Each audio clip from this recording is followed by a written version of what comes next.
La pauvreté, le manque d'emploi, l'absence d'accès à l'information sexuelle et reproductive sont entre autres difficultés de la vie qui limitent, voire bloquent des milliers de personnes, des jeunes en particulier, à faire des enfants dans de nombreux pays.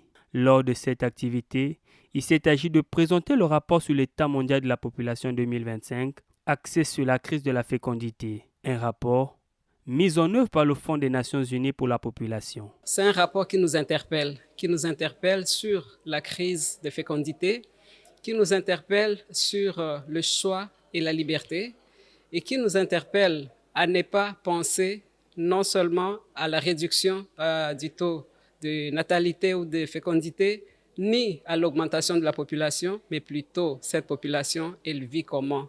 Les jeunes, comment sont-ils préparés pour préparer leur famille? Comment ont-ils ce qu'il faut pour faire leur famille, que ce soit l'information sur leur santé sexuelle et reproductive, que ce soit sur leur emploi, parce qu'ils doivent avoir de l'emploi, ils doivent s'épanouir, ils doivent être assurés de vivre dans un monde où il n'y a pas de perturbations. Lançons le rapport sur l'état mondial de la population, sur la véritable crise de la fécondité, la quête du libre arbitre en matière de procréation dans un monde en mutation. Le ministre de la Santé de la population a relevé la nécessité de créer des conditions idoines et bâtir un monde plein d'espoir afin de permettre aux jeunes de fonder des familles.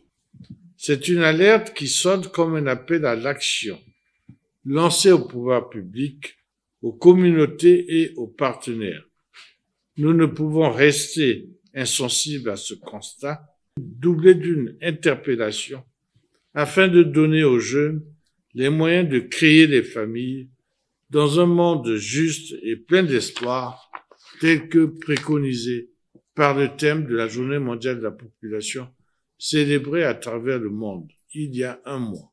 Ce rapport comptant 150 pages et qui émane d'une enquête réalisée dans 14 pays a été lancé à l'occasion de la Journée mondiale de la jeunesse, célébrée le 12 août de chaque année. Un document informationnel qui interpelle les pouvoirs publics à contribuer à l'amélioration des conditions de vie des jeunes pour pallier à cette crise de la fécondité.